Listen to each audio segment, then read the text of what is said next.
अर्जुन ने देखा ये कितना आश्चर्य वाला दृश्य है। इतने बड़े बड़े विशाल पत्थर, इतने बड़े विशाल चट्टान से टकराते ही धड़ से अलग हो गए और एक छोटा सा पौधा इतने बड़ी चट्टान को रोक लिया।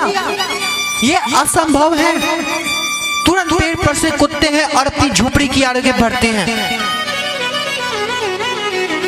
संध्या वेला होता है, भगवान कृष्ण के साथ सभी भोजन करते हैं। भोजन के दौरान पांचों पांडव अपने दिखे गए दृश्य का वर्णन करते हैं।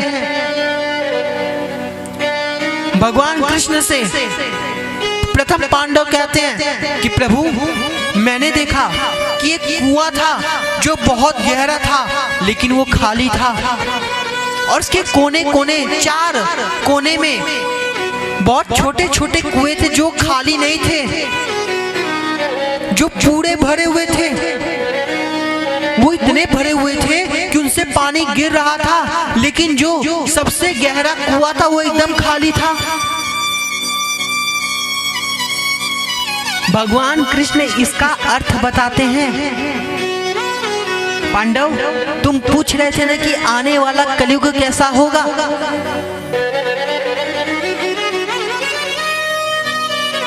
कलयुग में लोगों के घर पे कोई भी प्रयोजन बढ़ेगा, कोई भी विवाह का कार्यक्रम होगा, कोई भी जन्मदिन का उत्सव होगा तो मनुष्य उसमें सब पैसा खर्चा कर देगा। लेकिन यदि कोई बगल में भूखा मर रहा है, बगल में कोई प्यासा मर रहा है तो उसे एक पानी, एक अन्न का दाना भी नहीं देगा। दूसरे पांडव देखते हैं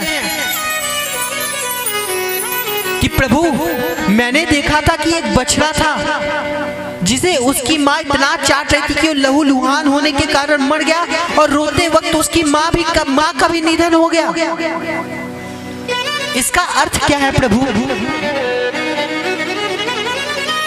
भगवान कृष्ण कहते हैं जब कलयुग अपनी चरम शिखा पर आएगा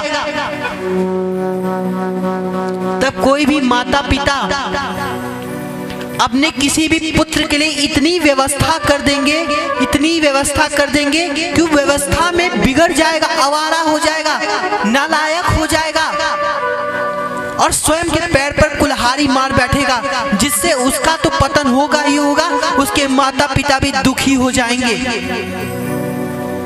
उसके माता पिता का भी जहां जाएंगे असम्मान होने लगेगा, हर जगह अपमान होगा, कहीं भी सम्मान की प्राप्ति नहीं होगी। इसलिए व्यवस्था उतनी ही करनी चाहिए जितनी जरूरत हो। तीसरे पांडव कहते हैं प्रभु मैंने देखा कि एक हाथी था जिसकी 2 सूंड थी और वो जोर से गर्जना कर रहा था और एकदम विशाल हाथी था। कृष्ण इसका अर्थ बताते हैं कलयुग में ऐसे ही लोग राज करेंगे जो दोनों ओर से शोषण करेंगे। आपके समक्ष कुछ और कह रहे हैं और जो आपका दुश्मन है उसके समक्ष जा करके आपके बारे में कुछ और कहेंगे। आपके सामने आपका सम्मान करेंगे और दूसरे के सामने जाकर के आपका अपमान करेंगे, दोनों ओर से शोषण करेंगे। ऐसे ही लोग कलयुग में राज करेंगे, ऐसे ही लोग कलयुग में उन्हीं लोगों की गर्जना होगी। चौथे पांडव पूछते हैं कि मैंने एक सुनहरे पक्षी को देखा किंतु वो मांस खा रहा था, इसका अर्थ क्या है?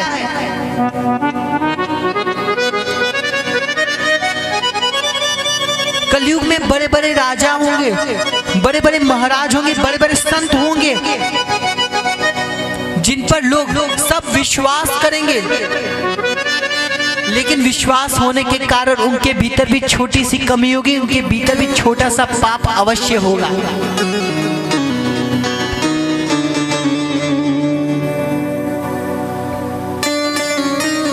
भगवान शिव जी चौथे दृश्य का वर्णन करते हैं।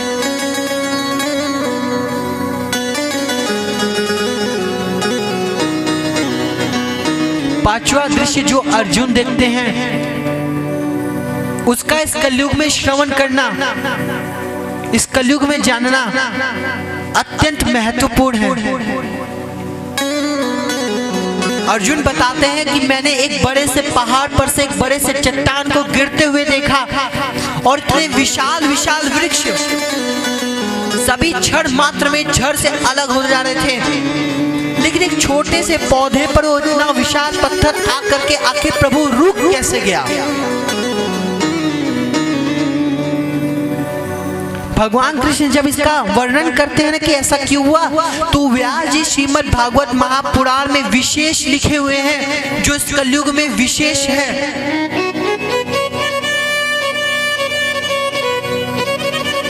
कलयुग में जब एक बार आपका पतन होने लगेगा, एक बार सब आपकी बुराई करने लगेंगे, तो आपके बड़े से बड़े जुगाड़, बड़े से बड़ी व्यवस्था, बड़े से बड़े डीएम कलेक्टर एसपी, बड़ी से बड़ी व्यवस्था, सभी लोग क्षण मात्र भर में चले जाएंगे, लेकिन केवल एक छोटा सा हरि नाम, छोटा सा एक शिव नाम आपके पतन को वहीं पर रोक देगा। इसलिए जप ले शिव का नाम प्यारे, जप ले शिव का नाम, जप ले शिव का नाम प्यारे, जप ले शिव का नाम, जप ले शिव का नाम प्यारे, जप ले शिव का नाम। महादेव नाम लेकर जीते हैं हम हर सुबह और शाम, जप ले शिव का नाम प्यारे, जप ले शिव का नाम, जप ले शिव का नाम प्यारे, जप ले शिव का नाम।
भगवान शिव जी का नाम लेना, इसका जो पुण्य का फल है इसका कभी क्षय नहीं होता, इसलिए शिव जी के नाम का सुमिरन करिए।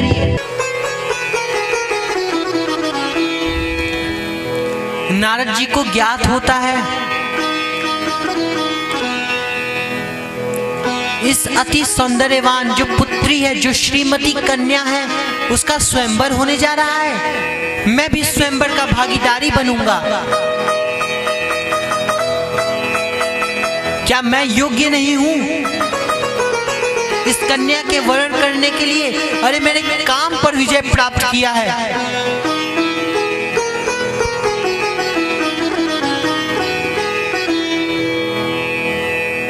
नारद जी जाते हैं,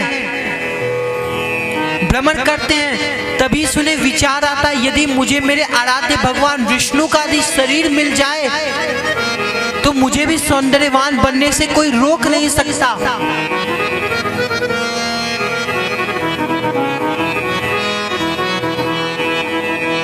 भगवान श्री कृष्ण जी ने कलयुग के 5 रहस्य का वर्णन किया था महाभारत के दौरान, और इन 5 बुराइयों के 5 कलयुग के विकारों से कैसे बचा जाए, ये शिव कथा श्रवण करके। शिव कथा क्या है? ऐसी कथा जिसके श्रवण से जीव का कल्याण हो जाए, शिव कथा है। शिव का अर्थ ही कल्याण है।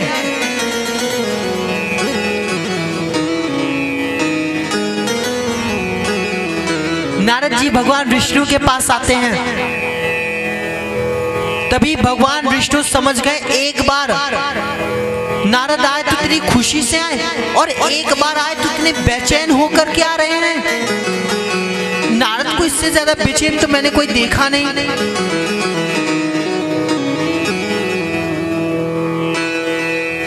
नारद आकर के भगवान के चरणों में प्रणाम करके कहते हैं कि प्रभु, यदि मैं आज आपसे कुछ मांगूंगा तो क्या मुझे मिलेगा?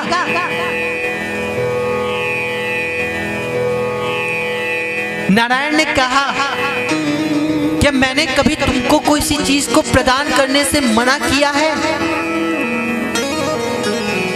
नारद जी कहते हैं, नहीं प्रभु, आज मैं जो आपसे मांगूंगा मुझे वो आपको देना ही पड़ेगा, आप वो मुझे स्वयं देंगे।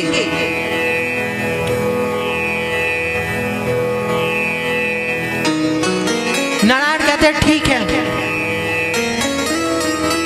नारद जी कहते हैं कि प्रभु, मुझे आपका ये सौंदर्यवान शरीर चाहिए, आपका ये रूप मुझे दे दीजिए। नारायण पूछते हैं, क्या करोगे? नारद कहते हैं, आपने वचन दिया था, उस वचन की पूर्ति करिए। भगवान विष्णु समझ गए कि ये मुझसे इसीलिए मांग रहा है कि श्रीमती कन्या का वरण करेगा, श्रीमती कन्या से विवाह करेगा, जो मैंने माया रची है इसका अहंकार तोड़ने के लिए। भगवान विष्णु उसे अपना सौंदर्यवान शरीर तो दे देते हैं, लेकिन नारद जी का मुख बंदर का बना देते हैं। नारद जी देखते हैं कि मैं तो एकदम सौंदर्यवान हो गया हूं और मैं जा रहा हूं।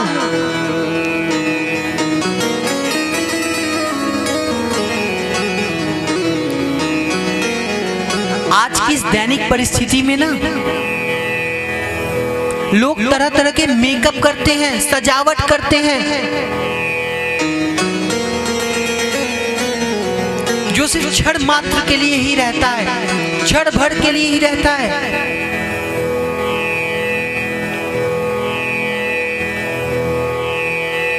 यदि आप किसी को किसी वस्तु को प्रदान कर रहे हैं, आपने किसी को किसी भी वस्तु का दान कर दिया, किसी अन्य मनुष्य को अपनी कोई कीमती चीज दे दी, उसका दान कर दिया, उसके हवाले कर दिया, यदि वो उस पर जुल्म करेगा तो आपको बुरा लगेगा। क्यों? आखिर मैंने उसको दिया है तो वो उसकी रखवाली करे, उसको ध्यान से रखे। तो इसी प्रकार से भगवान शिव हमें शरीर प्रदान करते हैं और हम उस शरीर पर तरह तरह के रंग को पोतते हैं, जो क्षण मात्र ही रहता है, क्षण भर में चला जाता है।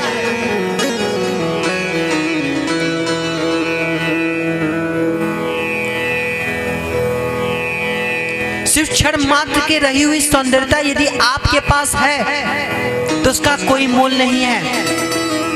एक बार भगवान गणेश भगवान शिव जी के पास आते हैं और कहते, प्रभु क्या आप ये गले में सार्प,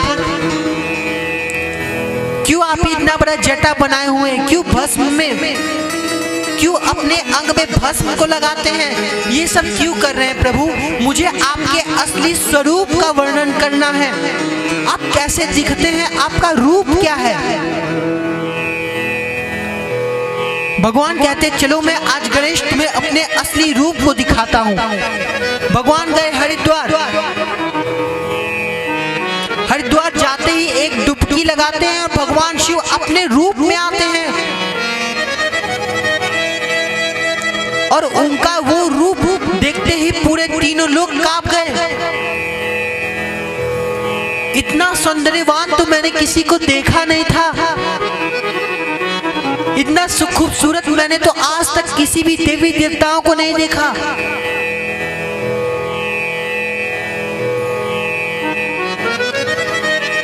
और उनका वो स्वरूप देखते ही गणेश भगवान एक मुख से नहीं देखे, वो 8 मुख से देखे, इसलिए गणेश जी को अष्टमूर्ति कहा जाता है। इसलिए तभी से भगवान कृष्ण ने कह दिया कर्पूर गौरव करुणावतारम।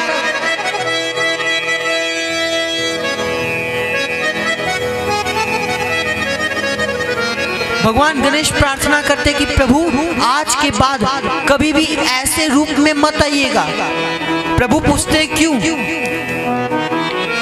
गणेश कहते हैं मैं अपनी माता से ज्यादा सौंदर्यवान किसी और को नहीं देखना चाहता हूँ, इसलिए प्रभु आज तक भगवान शिव कभी भी अपने असली रूप में नहीं आए। वैसे ही जटा बांध करके गले में सर्प लेकर के भस्म अंग में लगाते हैं।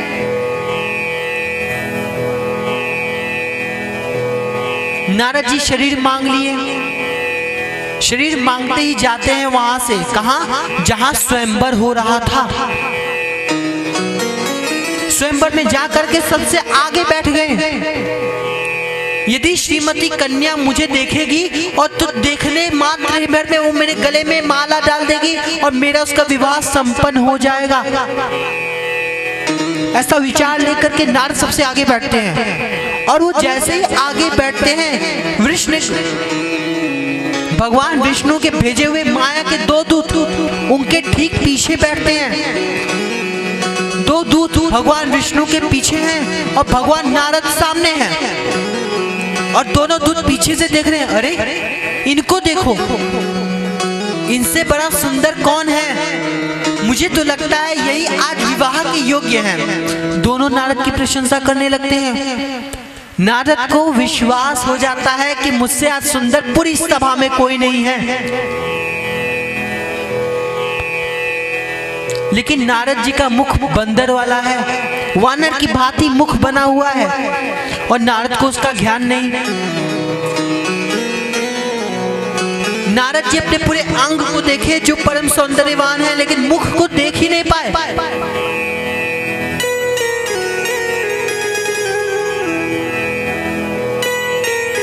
जैसे श्रीमती कन्या आती है गले में माला लेकर के, पूरे लोग खड़े हो जाते हैं। राजा आदेश देते हैं सबको बैठने के लिए। राजा घोषित करते हैं जिसके गले में श्रीमती कन्या हार डालेगी वही व्यक्ति मेरी पुत्री का वर बनने के योग्य है।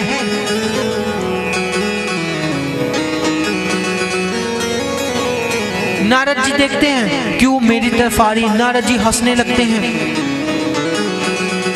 और नारद जी के पास श्रीमती कन्या आती है और नारद जी के पास से चली जाती है। नारद जी कहते हैं अरे मुझे कोई नजरअंदाज कर दिया।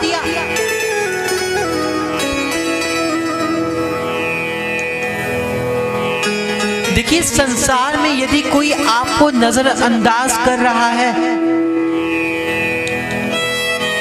किस कारण से कर रहा है आपको पता नहीं, आपका त्याग कर रहा है। श्री कृष्ण ने साफ कहा है जिसने तुम्हारा साथ दिया है उसका साथ दो, जरूर दो। हर परिस्थिति में उस व्यक्ति का साथ दो जिसने तुम्हारा साथ दिया है, और जिसने तुम्हारा त्याग कर दिया है तुम भी स्वयं उसका त्याग कर दो। लेकिन नारद यहां से श्रीमती कन्या आई, नारद को दर्शन की और चली गई दूसरी सभा में। तो नारद जी वहां से खड़े हुए दूसरी सभा में चले गए। दूसरी सभा में भी जाकर के सबसे आगे बैठ गए। कन्या वहां से भी देखी नारद को और चली गई। नारद जी अचंभित हैं कि आखिर ये कन्या मुझे नजरअंदाज कैसे कर दी। मैं इतना सौंदर्यवान हुई, मुझे कैसे नजरअंदाज कर सकती है।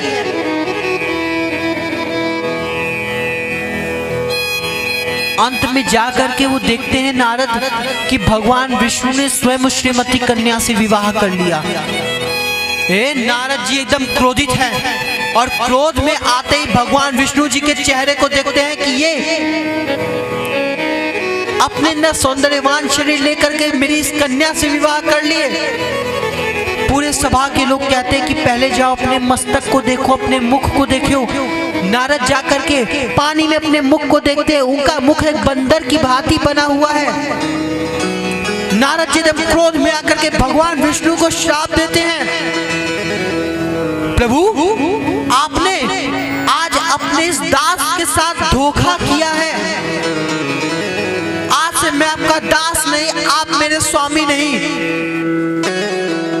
अरे एक छोटी सी कन्या के विवाह करने के लिए आपने मुझ जैसे भक्त को धोखा दिया। आपको मैं श्राप देता हूं। जिस प्रकार से 14 वर्ष तक मैं कन्या के लिए परेशान हूं, जिस तरह से इस वर्षों में मैं कन्या के लिए परेशान हुआ हूं, कन्या के लिए चिंतित हुआ हूं, वैसे आपको भी कन्या के लिए परेशान होना पड़ेगा। नारायण वापिस आते हैं नारद को समझाने के लिए। नारद पास में आते वक्त और क्रोधित होते, दूसरा श्राप देते हैं। मेरा बंदर जैसा शकल आपने बनाया ना, आपको भी अपनी नारी को प्राप्त करने के लिए बंदरों की सहायता लेनी पड़ेगी। इसलिए भगवान श्री राम जी ने, भगवान हनुमान और समस्त वानर गण की सहायता ली। और इसीलिए रावण ने माता सीता का हरण किया और लक्ष्मण के साथ भगवान राम माता सीता के लिए विलाप भी करते हैं, पंचवटी में परेशान भी होते हैं।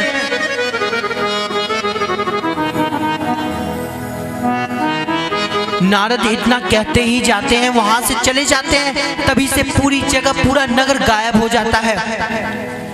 नारद पूछते हैं ये क्या था?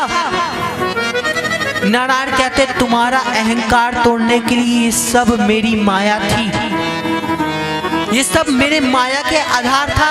और नारद तुमने मुझे आज श्राप दे दिया। नारद अपना श्राप वापस लेने होते हैं। नारद कहते प्रभु मैं अपने श्राप को वापस लेता हूं, मुझे क्षमा कर दीजिए। मुझसे एक बहुत बड़ी गलती हो चुकी है जिसका कोई भी प्रायश्चित नहीं है।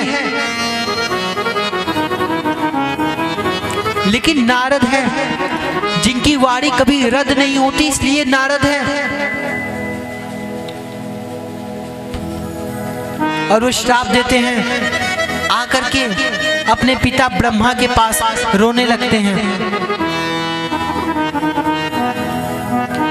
भगवान विष्णु के पास जाते हैं, माफी मांगते हैं। विष्णु उन्हें उनके पाप के प्रायश्चित के लिए ब्रह्मा के पास जाते हैं और ब्रह्मा से कहते हैं ब्रह्मा तुम्हारा ये पुत्र मेरे साथ षड्यंत्र किया, मेरा आज भगत होकर के मुझे श्राप दे दिया।